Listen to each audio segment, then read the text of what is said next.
The man known to history as Vlad the Impaler, Vlad III, or Vlad Dracula, was possibly born in November or December of 1431 in the citadel of Sighișoara in the Principality or Voivodeship of Wallachia, which today lies in modern-day Romania.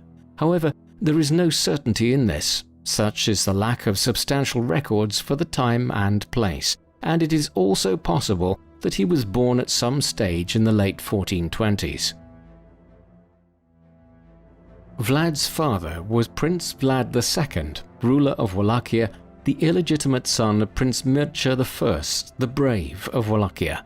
The identity of Vlad the Impaler's mother is not known for certain, but many historians believe she was Vlad II's first wife, Kniazna, also called Eupraxia of Moldavia, the eldest daughter of Prince Alexander the Good. Alternatively, Vlad the Impaler could also have been conceived by one of Vlad II's mistresses, but there is no way of knowing for sure. Yet regardless of who his biological mother really was, Vlad was regarded as a legitimate son of Vlad II, also known as Vlad Dracul. Vlad the Impaler's early life, and indeed much of his subsequent career, can be examined best by looking closely at that of his father. Vlad II's early years were not well documented, but he was most likely kept as a hostage in the care of the Hungarian and German courts of the Holy Roman Emperor Sigismund I in the 1400s and 1410s. Hostages, or pledges, as they were more often known at the time, were a regular feature of political life in 15th century Europe. These were used to secure the faithfulness of a follower by keeping a family member at the court of their liege lord. It was also a way to maintain the association between noble families and build relationships. For Vlad the Impaler's grandfather, Mircea I, Vlad II's father, it allowed him to gain further access to the royal courts of Hungary and the Holy Roman Empire, as well as securing a more opportunistic future for his illegitimate son. Conversely, for Sigismund, it allowed him to ensure the loyalty of the Voivodeship of Wallachia on the eastern borders of the Kingdom of Hungary. As a consequence of the arrangement, Vlad II was educated as a nobleman at the Hungarian court, and most likely converted from Eastern Orthodoxy to Roman Catholicism, the standard faith of the Holy Roman Empire, while he was staying in Hungary or the German states. After Mircea I's death in 1418, Vlad II was no longer required to remain at the court of Emperor Sigismund, but chose instead to stay on as the emperor's page, allowing him to further his chivalric and aristocratic education. His half-brother Michael, or Michael I, succeeded their father back home in Wallachia, but Michael himself died shortly thereafter in 1420. At this juncture, Vlad II turned his focus on acquiring the Voivodeship of Wallachia for himself, competing with his surviving family members as well as the other illegitimate children of Mircea for the title. It is worth assessing the political landscape of southeastern Europe, the region in which Vlad II and Vlad the Impaler would operate throughout their lives at this juncture. For centuries, the Balkans region had been largely dominated by the Byzantine Empire, the name for the state which had survived from the Eastern Roman Empire in the Eastern Mediterranean after the Western Roman Empire was overrun and collapsed in the 5th century. But the Byzantine Empire was on its knees by the late 14th and early 15th centuries, controlling little more than the city of Constantinople, the city known as Istanbul today, guarding the gateway between Europe and Asia, as well as some small territories in Greece. Much of its other territories in regions such as Anatolia in western Turkey, Thrace, Bulgaria, and Macedonia had been conquered by the rising power in the region, the Ottoman Turks, a Muslim power who had expanded out of the region approximating to modern-day Turkey. Further to the northwest, the main power was the Christian Kingdom of Hungary, the ruler of which was Emperor Sigismund, at whose court Vlad II was a pledge for so many years. And then, between the Kingdom of Hungary and the Ottoman Empire were several smaller states such as the Kingdom of Serbia, the Kingdom of Bosnia, the Voivodeship of Wallachia, and the Principality of Transylvania, the latter two constituting much of modern-day Romania. In the 15th century, there were two processes playing out across the region. Firstly, the Ottomans were set on capturing Constantinople and bringing the long-lived Byzantine Empire to an end. Secondly, the Ottoman sultans wished to expand further northwest into Christian Europe. In the process, the buffer states on Hungary's eastern and southern borders, such as the voivodeship of Wallachia, would become key battlegrounds during the 15th century in the fight against Ottoman expansion. Indeed, fighting had occurred at the Battle of Kosovo in June 1389, when the Ottomans clashed in a bloody but indecisive battle against the Serbs, Bosnians, and other Christian powers in the Balkans. In the aftermath of this, the Serbs were weakened to the extent that they largely became vassals of the Ottomans. At the time of Vlad III's birth around 1431, Wallachia was still largely a client principality of the Kingdom of Hungary, but this was increasingly challenged by the Ottomans, and many of the boyars or nobles of Wallachia were considering which side it would be best to be on. As the Turkish expansion continued, both Vlad the Impaler and Vlad II would be highly involved in these affairs. The population of the Principality of Wallachia was just as distinctive as its geography, made up of different cultures including Transylvanians, Slovaks, Germans, Greeks, Hungarians, Roma, Slavs, Jews and Turks, and followers of various religions including Eastern Orthodoxy and Christianity, but there were also Protestants, Jews, Muslims, pagans and Catholics. The land and its people were battle-scarred, hardened by the continual fighting, external pressures and internal upheaval from serving as the field upon which wars were fought by the Islamic and Christian armies for the fate of Europe. As an illegitimate son of Mircea I, Vlad II was not directly in line for the throne following his half-brother's death in 1420, but he would ultimately reign as voivoda twice, firstly from 1436 till 1442, and again from 1443 until his death in 1447.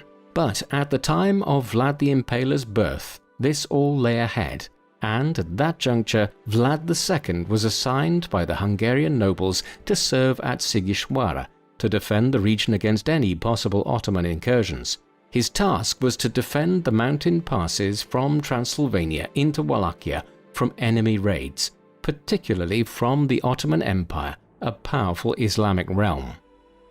If Wallachia fell to the Ottoman threat, this would potentially open the rest of Europe to a massive assault by the Islamic forces, weakening the Christian states. Upon coming to power in 1436, Vlad II found himself at a precarious crossroads, his principality torn between the growing strength of the Islamic Ottomans and the divisive factions of the Catholic European court. Vlad Dracul was expected to side with his fellow Christians against the Turks, who had already taken much of the Orthodox lands of the Byzantine Empire. In 1431, the same year Vlad the Impaler was born, his father was inducted into the chivalric Order of the Dragon, a military order founded by Emperor Sigismund in 1408. The order was responsible for protecting Christian lands from their many enemies, particularly from the Ottoman Turks to the southeast. As a result of becoming a member of this prestigious order, Vlad II received the cognomen Dracul, derived from the word drac or dragon, although in modern Romanian, drac translates to the word devil. Vlad II Dracul would have several children, 3 legitimate sons, Mircea II, Vlad III, and Radu the Handsome, and at least 1 illegitimate son, Vlad the Monk. The sons all received the sobriquet named Dracula, meaning son of the dragon, after Vlad II had been inducted into the Order of the Dragon. Dracula would become a synonymous moniker for Vlad the Impaler and a title he would proudly bear throughout his life, in contrast with modern times in which the name Dracula has become synonymous with evil. At the age of 5, Vlad Dracula, in line with his family's position as one of the bulwarks of Christian rule in the Balkans, protecting against the Ottoman advance, began training for knighthood at Târgoviște, learning the skills expected of a boyar's son, including jousting, horsemanship, court etiquette, archery, strategy, swimming, hunting, tracking, and combat training. Vlad excelled at these activities and seemed to thrive during the intensive physical training, building the foundation for his upcoming military career. It would serve him well in his future career as Prince of Wallachia and as a commander, leading soldiers and volunteers against his many enemies. He would also have become familiar at an early age with the new firearms and cannons which were beginning to be introduced into Europe's armies, and which would transform the nature of warfare in this highly militarized part of the world in the years ahead. As second son of Vlad II, the young Vlad Dracula was raised in an aristocratic household alongside his siblings, educated as was appropriate for all young boyars or nobles of the period, studying reading, philosophy, writing, mathematics, the classics, and different languages under the tutelage of noblewomen, tutors, and courtiers. Vlad was most likely raised under the Eastern Orthodox faith and was also taught history, politics, and the delicate nature of Wallachia and its place in the larger scheme of matters of land, faith, and war. Following the deaths in quick succession of Emperor Sigismund in 1437, and then his successor as Holy Roman Emperor and King of Hungary, Albert II, on the 27th of October 1439, the Hungarian nobles voted Vladislav III of Poland in as the new King of Hungary. The following year, Vladislav chose a Hungarian boyar and military commander, John Hunyadi, also known as Janku of Hunedoara, to serve as voivoda of Transylvania. Hunyadi sought to continue Hungarian influence in Wallachia and demanded that Vlad II take part in his ongoing efforts to resist the Ottoman advance northwest. Conversely, the Turks were seeking to invade the Principality of Transylvania at this time and asked the Wallachians to assist them. Vlad II ignored the Ottomans, turning to serve alongside the Hungarians and Transylvanians. John Hunyadi, Vlad II and their allies successfully pacified the eastern counties, pushing the Turks back and ultimately reinstating the protection of Hungary's southern border in March 1442, when the future Vlad the Impaler was still only in his early teens. Vlad II was promptly accused of treason by the Ottomans for helping the Hungarians and faced reprisals. Shortly after his shared victory over the Turks, Vlad Dracul brought his sons Vlad and Radu to the court of Sultan Murad II, and all of them were immediately imprisoned by the Ottomans and held until a new alliance could be arranged between Vlad II and the Turks. The Sultan demanded payment and a show of loyalty, so Vlad Dracul could redeem himself in the eyes of the Turks for his efforts. He reluctantly agreed, handing over his sons to the Sultan as hostages until the debt was repaid to the Ottomans. All of this highlights the increasing difficulties faced by the nobles of Wallachia in this period, caught as they were between two powers, the King of Hungary and the Ottoman Sultan, who both viewed the Wallachians as their subjects. Vlad II returned to Wallachia from the Ottoman court, having left his sons behind as pledges, only to find that he had been replaced with Basarab, Dracul's cousin, by John Hunyadi during his absence. Hunyadi then turned his focus on the approaching Ottoman army and defeated them in August 1442, following the Turk attempt to annex Wallachia. Vlad Dracul tried to remain neutral during the period of his son's imprisonment and hoped to see them released shortly after, while he also sought during the mid-1440s to build a relationship between the Turks and the Christians of Wallachia and Hungary, hoping for a diplomatic resolution to the growing tensions which Wallachia had become the epicenter of. In the course of the mid-1440s, Vlad II Dracul's compromised position, in which his sons were effectively being held as surety for his good behavior by the Ottomans, was eventually uncovered in Buda, the Hungarian capital, infuriating the Hungarians who, under the command of Hunyadi, led an attack against Vlad II, forcing his eldest son Mircea to flee. With the aid of the Ottomans, Vlad II was able to overthrow the Hungarians and retake Wallachia, but his success was short-lived. The boyars, led by a cousin of Vlad's, confusingly called Vladislav, overthrew him and sought to gain aid from John Hunyadi to prevent Vlad Dracul from returning. The coup by the boyars resulted in Vlad II having to raise an army with the help of the Ottomans who had remained behind, and to recruit from Wallachia. Hunyadi and his forces arrived, and in 1447, the Hungarians, Transylvanians, and the Wallachian boyars, led by Vladislav, defeated Vlad Dracul and Mircea's armies, capturing Mircea. Mircea was subsequently tortured, having his eyes burned out and then being buried alive. Vlad Dracul returned to avenge his son, but was captured and executed shortly after, most likely either by being beheaded or burned at the stake at some point in November 1447.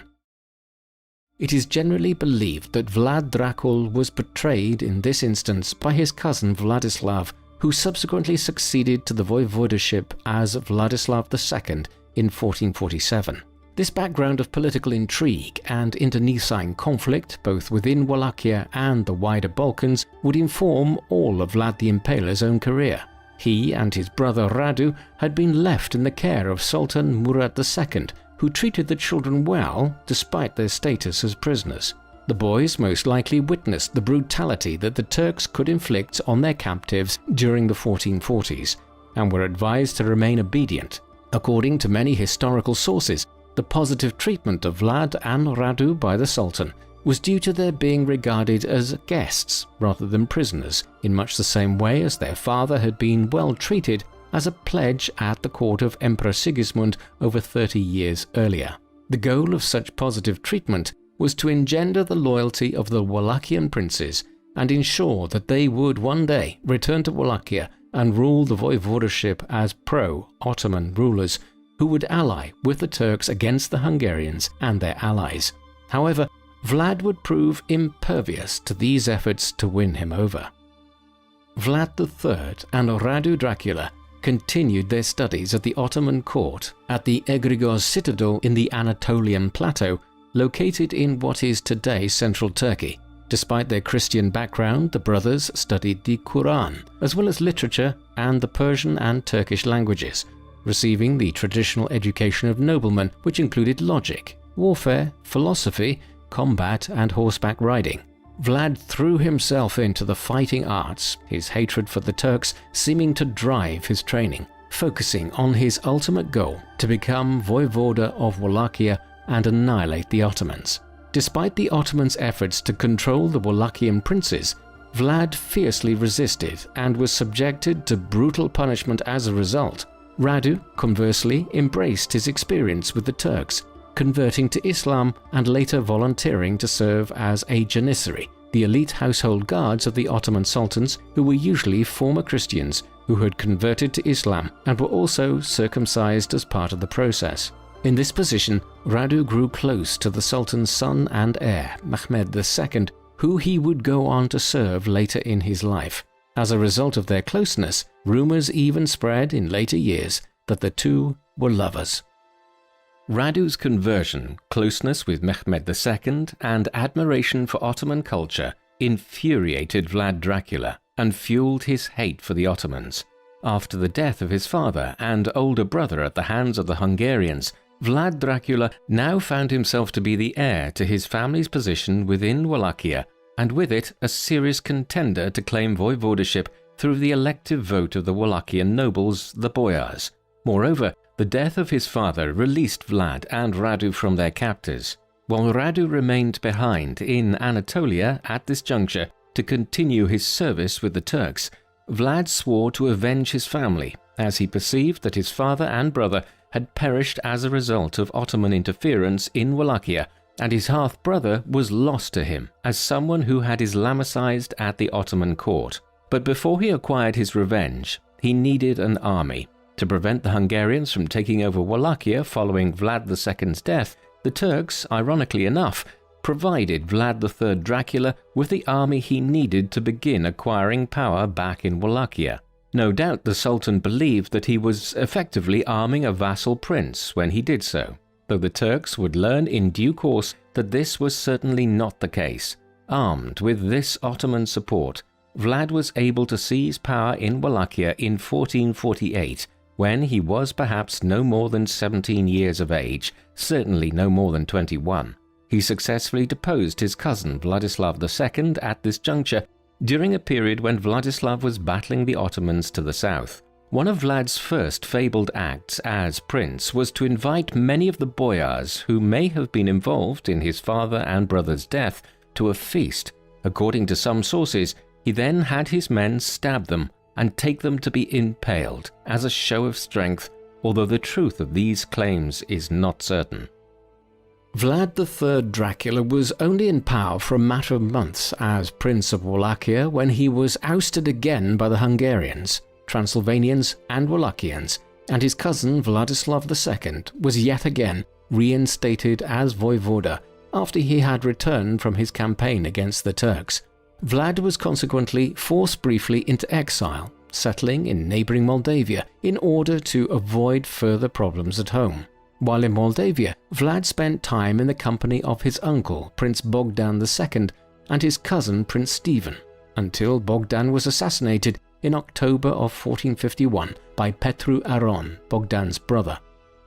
Vlad and Stephen fled to Transylvania through the Borgo Pass, where the two men eventually fell into the care of John Hunyadi and the Prince of Hungary, Ladislaus. Hunyadi had previously suffered some significant losses in Kosovo and Varna over the course of the past couple of years, costing him influence, power and prestige. He had lost two of his titles, those of Viceroy of Hungary and Governor of Transylvania, and was facing further distrust from the Hungarian Diet or Parliamentary Assembly. These setbacks aside, he maintained several estates throughout his domain and still commanded a mighty military force which he could call upon at short notice. Hunyadi decided to show Vlad mercy despite his recent transgressions, knowing Dracula's hatred could be useful if targeted at the Turks. Furthermore, Vlad's intimate knowledge of the Ottoman Empire, having spent years at the Sultan's court, could make him a significant and invaluable advisor for Hunyadi if courted correctly, while the shared hatred for the Turks of Hunyadi and Vlad, as well as the growing disillusionment between Hunyadi and Vladislav, may have also been a contributing factor in the truce. Hunyadi, who was of course responsible for the death of Vlad's father and brother, needed allies, and Vlad needed protection. Each could provide the other with exactly what they required in the short term. It is not known for sure whether a genuine peace had been reached or whether there was simply a mutual understanding of Vlad and Hunyadi's need for each other. When Mehmed II ascended the Ottoman throne in January of 1451, Vladislav sent congratulations to the new Sultan and restarted the two-sided alliance between Wallachia and its neighbours, extending its hospitality and service to both the enemy realms of the Kingdom of Hungary and the Ottoman Empire. This arrangement both protected and threatened Wallachia, but gave Hunyadi an opportunity he could extend to Vlad Dracula to help him fight the Turks. Vlad was offered a military posting under Hunyadi and also granted a place at his court. Hunyadi brought the young man with him to the Hungarian Diet and continued to instruct him in the arts of war and to further his nobleman's education. Dracula swore fealty to Ladislaus when he was crowned as King of Hungary, and Hunyadi was able to make peace with his former enemy Count Ulrich Chili, a supporter of the new Holy Roman Emperor Frederick III and relative of the previous Emperor Sigismund. Meanwhile, while Vlad's influence amongst the Hungarians was growing in the late 1440s and early 1450s, his rival for power in Wallachia, his cousin Vladislav II, was finding his own position compromised during these years. In October 1448, another major battle had occurred between the Ottomans on the one hand and the Hungarians and their allies at Kosovo. The campaign had been led by John Hunyadi as a kind of religious crusade, including contingents of German mercenaries. Vladislav did not send any aid personally, despite the appearance of some 8,000 Wallachians on the field of battle in autumn. The battle ended in a crushing defeat for Hunyadi and his allies, opening the way for the Ottomans to initiate a final assault on Constantinople without fearing any major military unrest in the Balkans in the years that followed. For his part, Hunyadi never forgave Vladislav for his betrayal. A diplomatic and trade war was consequently initiated by Hungary and Transylvania against Wallachia in the years that followed, and the Hungarian commander was increasingly in favour of having Vladislav removed from the voivodeship and replaced by Vlad Dracula. 5 years later came the seismic event in the expansion of Ottoman power in southeastern Europe. On the 29th of May 1453, under the command of Sultan Mehmed II, the Ottoman Empire conquered the city of Constantinople, ultimately destroying the remnants of the Byzantine Empire and establishing the Ottoman Empire's capital there. The great church of Hagia Sophia, which had been built as a Christian cathedral over 900 years earlier, was converted into a mosque. The fall of Constantinople to the Turks, who wielded a mighty army that went unrivaled across the continent, opened up the possibility that the Sultan Mehmed II could now threaten much of southeastern Europe, and John Hunyadi was advised that, because of Vladislav's relationship with the Sultan, the next assault on European lands would probably fall on Belgrade. If Belgrade fell, this would open the Kingdom of Hungary to further assaults by the Turks, especially by the Turkish fleet, which could use the Danube to sail into the cities of Vienna and Buda. In the winter of 1455 to 1456, the Ottoman army was raised near the fortress of Adrianople, or what is today Edirne in northwest Turkey. St. John of Capistrano, a Minorite Franciscan monk who would later be canonized by the Catholic Church, spoke at Győr, Hungary, and inspired others to action against the Ottomans, exclaiming, "God wills it that we chase the Turks out of Europe."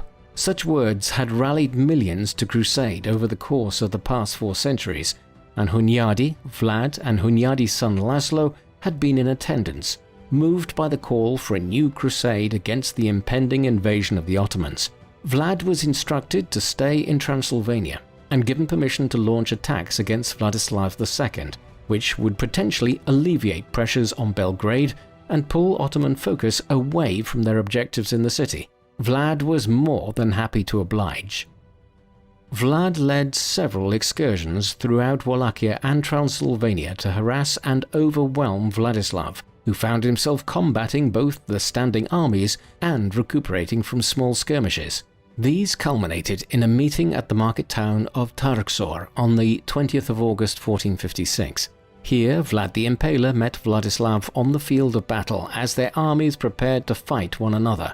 But before a wider clash erupted, Vlad rode across the field and challenged his foe to hand-to-hand combat. Vladislav agreed, and in the clash which ensued, Dracula killed Vladislav II.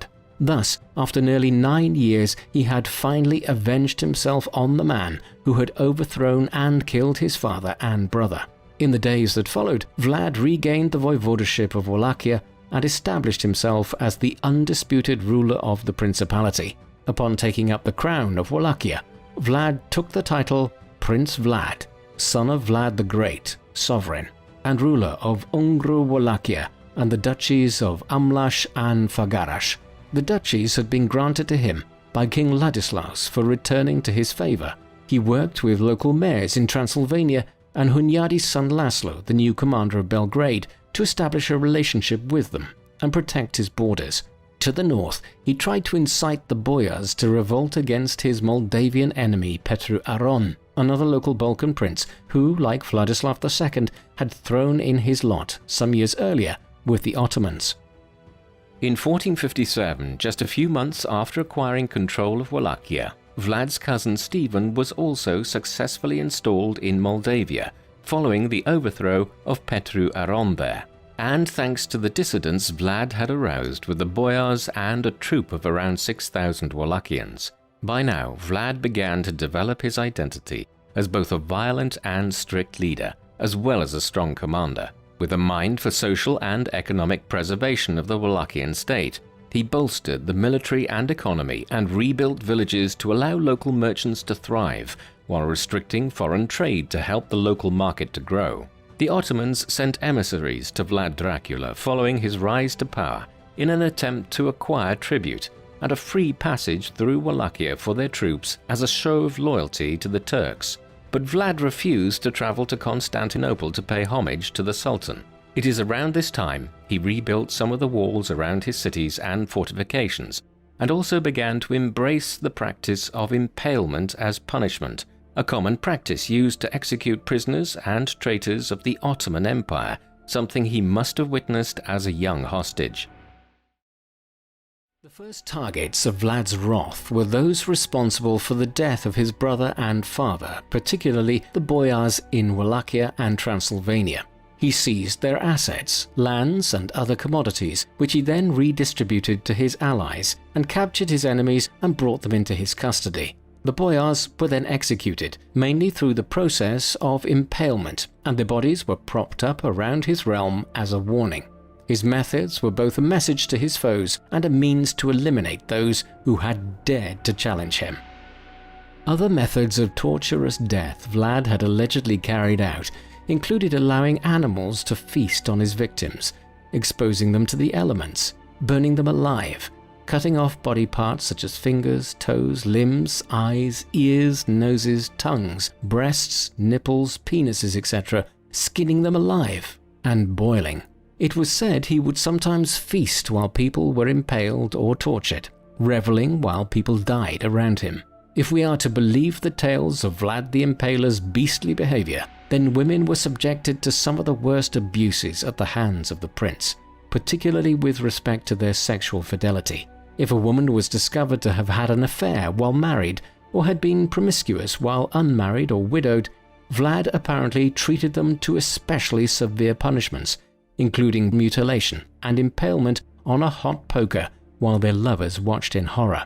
The paramours would often be made to be involved in the torture, forced to consume the mutilated body parts while their partner bled out. How much of this supposed behavior should be literally believed is open to interpretation. Much of it may have been the fanciful imagination of writers in the more civilized climes of Vienna and Buda, writing about a supposedly savage border lord far away in Wallachia. Some of this brutality is more attestable. For instance, Vlad was especially violent towards foreign peoples on his lands. There were populations of Saxons or Germans from the southeastern region bordering on what is today Poland and the Czech Republic, who settled throughout the Wallachian Principality and served as a separate community within the realm. In one notable story, Vlad learned that a Wallachian merchant in the city of Brasov had his goods taken by Saxon merchants who had refused to pay him. Vlad allegedly had all the Saxons in Brasov rounded up and impaled for their treachery towards a Wallachian citizen. The extent of this is again unclear, but there were extensive pogroms of the Saxons in Wallachia around the mid-16th century. Legends surround Vlad Dracula pertaining to his cruelties, but also to how much his own people feared his wrath. One famous story concerned the Golden Cup, a magnificent chalice that was placed in the town square of his capital Târgoviște, in plain view of all who passed by. The statute of the golden goblet was simple. Anyone could use it to drink from, but the cup could never leave the confines of the square. At the time, there were around 60,000 individuals living in Târgoviște. The cup was never taken during Vlad's reign. Such was the fear he is believed to have inspired in his subjects.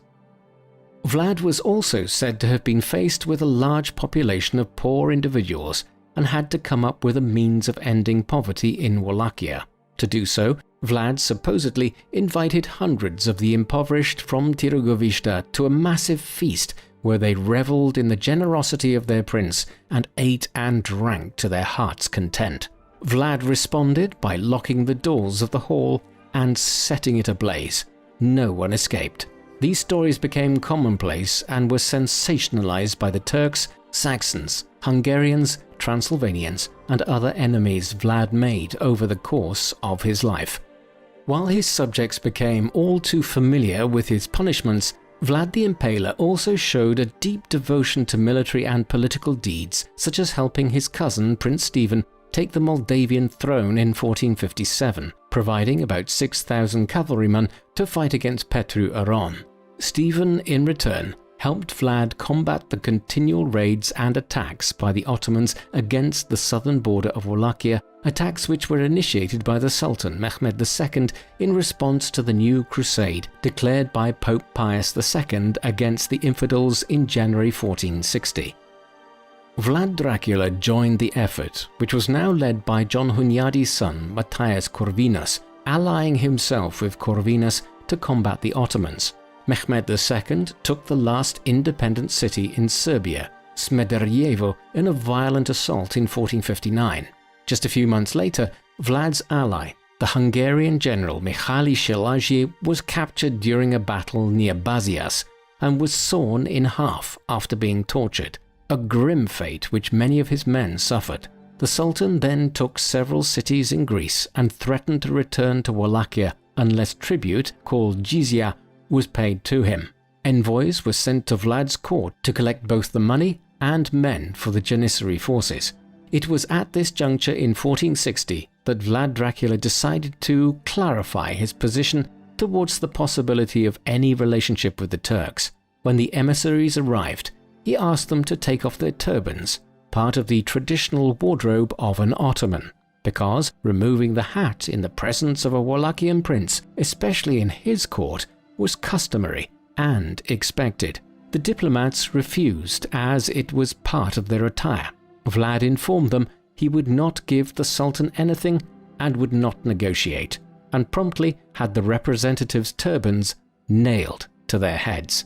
As a form of symbolic rejection of any claims to Turkish overlordship in Wallachia, it was certainly a blunt and effective one.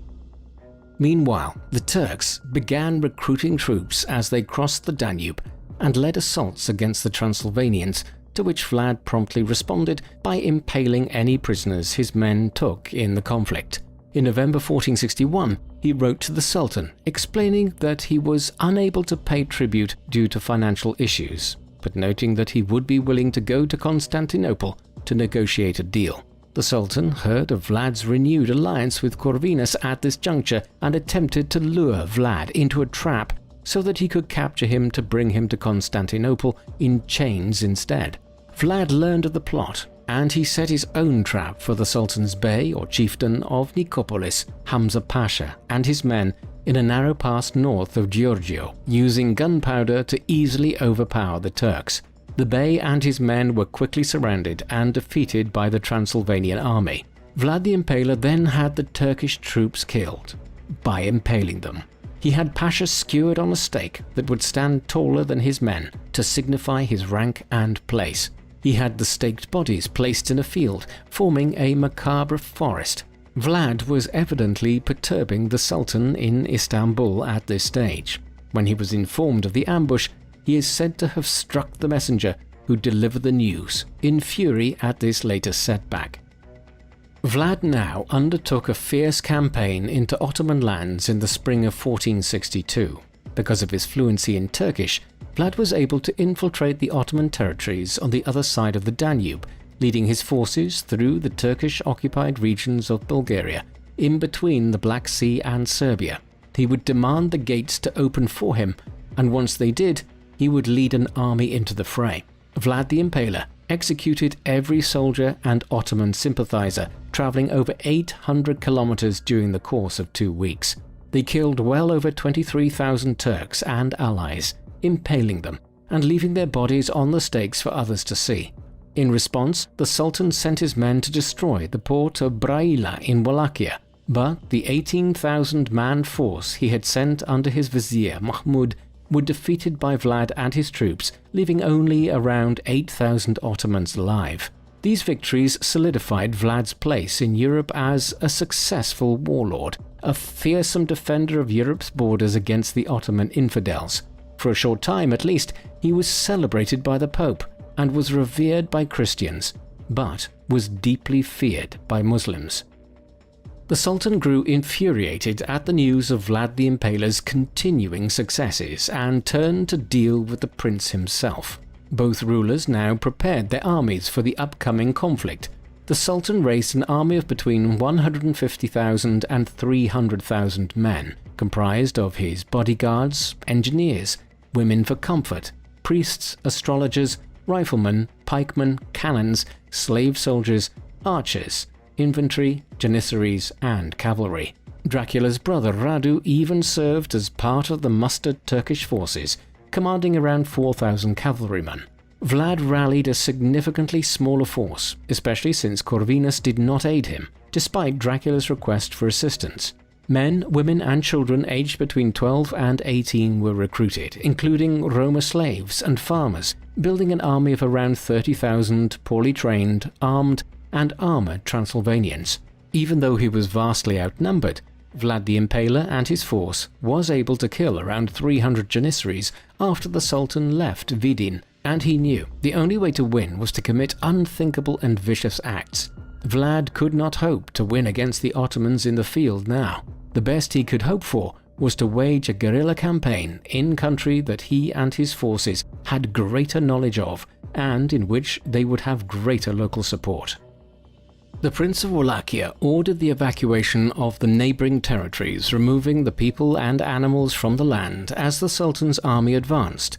He poisoned the rivers and lakes with the bodies of animals and humans, and burned farmland to destroy crops in a scorched earth tactic. This would leave nothing for the advancing Turks but barren fields. Knowing his army would be no match for the Ottomans, Vlad resorted to night raids to harass the Turkish opponents. Vlad also ordered men, women and children who were suffering from contagious diseases such as bubonic plague, leprosy, tuberculosis or cholera to travel to the Ottoman camps or to stay in villages that would be in the path of the invaders. This would potentially infect the area and help contaminate the Turks with the illnesses. Vlad was essentially using germ or biological warfare here to slow down the Ottoman advance and deplete their forces. These efforts were clandestine and incredibly effective in causing problems for the Ottomans in their attempts to take Wallachia. The capital of Wallachia, the city of Târgoviște, home to Vlad Dracula's Poinari castle, was met with the advancing Turkish troops who, previously, had been unable to take either the island of Snagov or the fortress of Bucharest. Vlad ordered his 24,000 men to take refuge in the mountains near the capital as the Ottomans reached the city limits, knowing that he and his men would either die at the hands of the Sultan's army or from starvation should they hunker down in the mountains. Vlad the Impaler implemented his education and past experiences to escape. Vlad disguised himself once more and snuck into the Ottoman army camp, passing by unnoticed thanks to his mastery of the Turkish language, and made his way through the tents. He discovered the Sultan had ordered his men to remain in their tents to keep them from losing their nerve should they fall under attack. He uncovered the location of the Sultan's tent and then slipped back to his camp in the mountains to plan an attack on Mehmed's men and assassinate the Sultan in his tent later. On the evening of the 17th of June 1462, the Prince of Wallachia split his men into two divisions and had them set to attack from either side of the camp, using the Turkish prisoners to help them infiltrate the camp's outskirts. The first wave hit and rolled through the camp. The opposite side did not act. The Wallachians slayed around 15,000 Ottomans, losing only around 5,000 men in the process. Vlad Dracula inadvertently entered the wrong tent. Nevertheless, the incident, which has become known as the night attack on Târgoviște, has gone down in history as one of the most daring elements of Vlad's colourful career, the episode in which he nearly managed to infiltrate the Ottoman camp and slay the conqueror of Constantinople. As dawn rose, Vlad the Impaler and his men retreated to the mountains and escaped without any pursuers. Many of the Ottomans were disheartened and wanted to head back towards the Ottoman lands, but Sultan Mehmed ultimately determined to continue the campaign. Yet just hours later they came upon the macabre field which Vlad had decorated months earlier with the bodies of Hamza Pasha and his 20,000-man army. The Turks were horrified by the scene, which even by the standards of Balkan warfare in this brutal period was particularly shocking.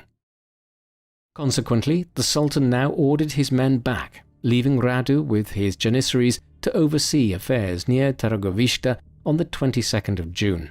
There is a myth that Dracula's first wife, a woman who has never been officially named and whose identity has been left to the legends of Romanian history, saw the arrival of Radu and his men at the base of the castle at Târgoviște, perched up high on the cliffs overlooking Târgoviște and the Argeș River.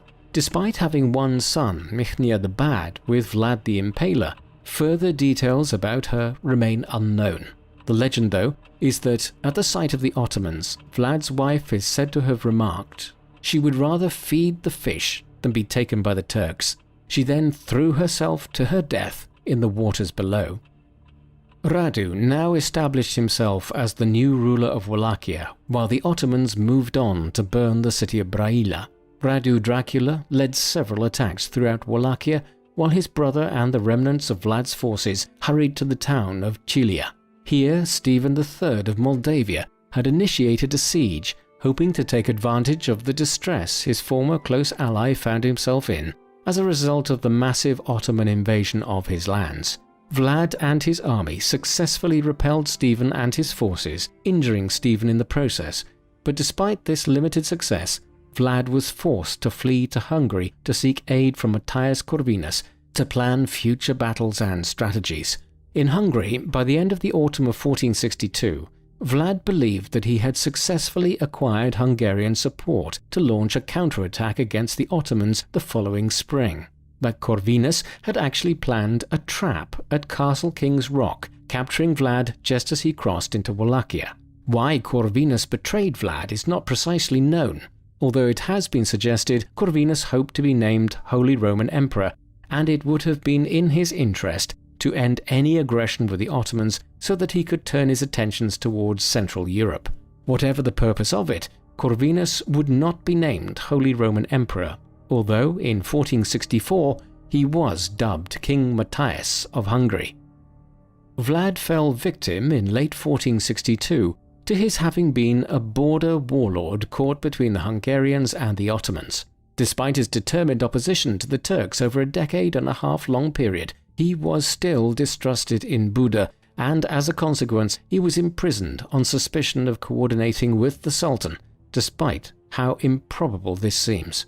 Between 1462 and 1466, Vlad was first detained in Oratia fortress located in Podu Dâmbovice today, then in Visegrad. Over the course of this period, King Matthias and Vlad's relationship grew more favorable, though he was not released. In the meantime, his brother Radu, the real collaborator with the Sultan, ruled Wallachia as the new voivoda.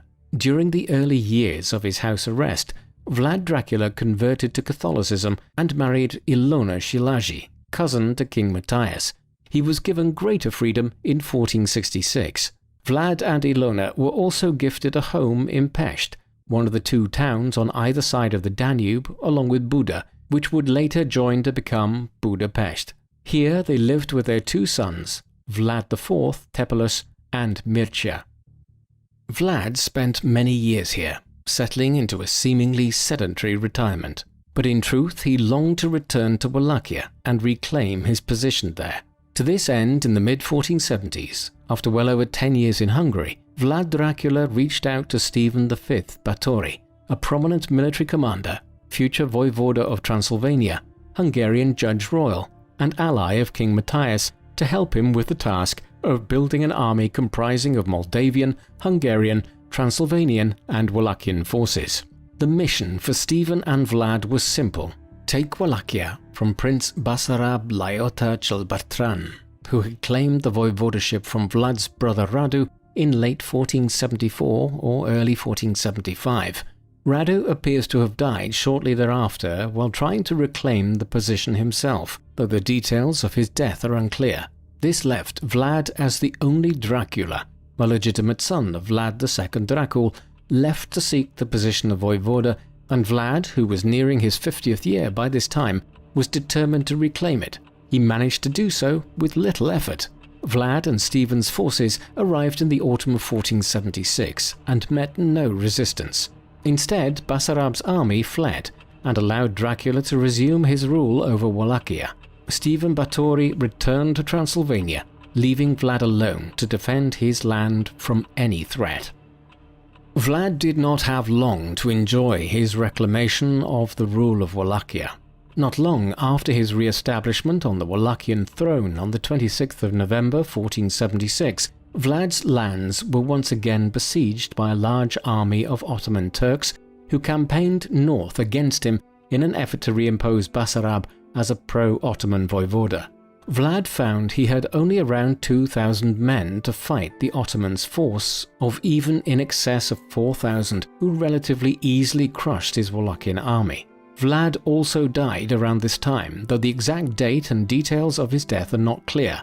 Though it was known he had died by the 10th of January 1477, he might have died on the field of battle against the Turks, or may have been betrayed by his Wallachian boyar enemies and murdered, or was injured in a hunting accident which led to his death around the time of the new Ottoman invasion. There are several myths regarding Vlad Dracula's demise that have helped fuel the myth of Dracula throughout the world. A few believe Dracula was not killed during this period, instead being captured and ransomed, then moved to Italy, remaining there until his death and being buried at Santa Maria Nova Church in Naples. This theory has frequently been disputed and contested by other archaeologists, historians and researchers who find the evidence supporting this notion almost entirely lacking and unsubstantiated. The most commonly accepted story about his death says that Vlad the Impaler met his end at the hands of the Ottomans, either being captured by the Turks, beheaded, having his head preserved in honey, and then put on a pike to be brought to Istanbul as evidence of his death, or being impaled in the same manner he had become infamous for. Either way, the lore of his reign was the stuff of legend and became intermixed with the truth of his life. It is not known exactly where Dracula was buried, although there were rumors that he was interred callously by his adversary Basarab the Elder at the Comana Monastery, which Vlad had established and constructed. In 1931, archaeologists found a casket draped with a purple and gold veil at the Snagov Monastery in Bucharest. Aside from a skeleton, the coffin contained pieces of silk brocade, a ring like one worn by members of the Order of the Dragon, and a crown reminiscent of an oil painting of Vlad the Impaler. Was this Vlad himself? The contents of the grave of Snagov were taken to the History Museum of Bucharest to be studied, but all the artifacts and bones promptly vanished, adding further to the mystery and legend of Vlad Dracula and the whereabouts of his corpse. In the aftermath of Vlad's death, the Principality of Wallachia continued to experience years of instability, being governed by short-lived rulers such as Basarab Blautac and Batran, who briefly reclaimed the voivodeship at the time of Vlad's death, but who was then himself quickly overthrown by a new Hungarian-supported voivoda, Basarab IV. Throughout this tumultuous era, the principality was devastated as a result of being caught between the Ottoman Turks on one hand and the Christian powers to the northwest and the Kingdom of Hungary on the other. Thus, for instance, on the 13th of October 1479, the Battle of Bredfield was fought in nearby Transylvania, a major battle between the Hungarians, allied with the Serbs, Wallachians and others, against the Ottomans. This was the largest battle yet fought in the Balkans to prevent the Ottoman advance in the aftermath of the fall of Constantinople and ended in victory for the Hungarians and their allies. Ultimately, however, the Turkish advance was too strong, as sheer numbers led the sultans to begin imposing themselves more fully over Wallachia, Transylvania, Moldavia and Serbia in the early 16th century. This was compounded by growing divisions within European Christendom, following the inception of the Protestant Reformation in the late 1510s. Thus, in 1526, Sultan Suleiman the Magnificent defeated the remaining Balkan powers and the Hungarians at the Battle of Mohacs. Consequently, for the next 2 centuries, the Austrian Habsburgs were the front line of European Christendom's defense, a role it had to perform on many occasions, most notably in 1683 when the Turks threatened to capture Vienna itself, and during which they were only prevented from doing so by the arrival of the Polish army to relieve the Austrians. Given all of this, it is unsurprising to find that Wallachia, despite Vlad's efforts to resist Turkish encroachments, fell firmly under Ottoman control in the 16th century and remained in that position until the late 18th century when Turkish domination was swapped for Russian geopolitical dominance in the region. Perhaps unsurprisingly, when Romanian nationalism became a major force in the region in the course of the 19th century, Vlad was reimagined not as a brutal sadistic ruler, but as a Romanian nationalist himself who had tried to resist Turkish subjugation of Wallachia. Today, Vlad Dracula is frequently considered to be a prime example of a human embodiment of evil. His violence and cruelties towards his own people and enemies became synonymous with his name. His most famous portrayal came in the form of Bram Stoker's Dracula, a late 19th century Gothic novel told from the letters of different characters regarding their interactions with a strange man, Count Dracula, who is later revealed to be a vampire. Stoker took his inspiration from Vlad's name, but mainly from the mythology of Romania and the wider Balkans and other aspects of vampiric lore. How does one appraise a character such as Vlad III Dracula, whose life is shrouded in myth, exaggeration, and fantastical tales? Firstly, it must be said that many of the tales about him were doubtlessly embellished and have been further so over the last 120 or so years, as sensationalist accounts have abounded of the life of the man who inspired Bram Stoker's Dracula. What should be said first is that Vlad was almost certainly not as tyrannical and bloodthirsty as many accounts of his life made him out to be. These exaggerated tales about him started early and have continued ever since. Pamphleteers and writers in late 15th and 16th century Europe were just as anxious to concoct elaborate tales about the strange lord who lived on the peripheries of Europe and engaged in excessively cruel behavior. Thus, any assessment of Vlad the Impaler must be undertaken with a hefty dose of skepticism about what has been written about him over the last 550 years. And yet, these reservations aside, there is no doubting that Vlad's reputation must have come from somewhere. He did widely employ the tactic of impaling his enemies on spikes, even though it may be fantastical to suggest over 100,000 people fell victim to this proclivity of his. Equally, he may well have widely employed torture and other terror tactics to try to rule Wallachia. But while it does not excuse his behavior, this must be viewed in context.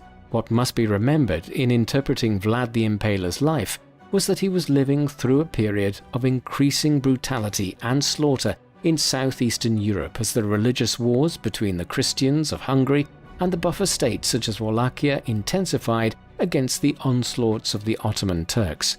Wallachia found itself in the unenviable position of being caught in the middle of the clash between Christian Hungary and the Muslim Ottomans, continuously devastated by both sides as they tried to impose favourable candidates as voivoda. All sides engaged in atrocities and criminal acts of violence. Viewed in this light, Vlad was not really the instigator of extreme violence in 15th century Wallachia, but was actually more a product of the culture of violence. What do you think of Vlad the Impaler? Was he a grim hero and a protector of Romania, caught up in a wider religious war in the Balkans, which Wallachia found itself at the forefront of, or was he a bloodthirsty madman who exemplified the worst parts of humanity? Please let us know in the comment section, and in the meantime, thank you very much for watching.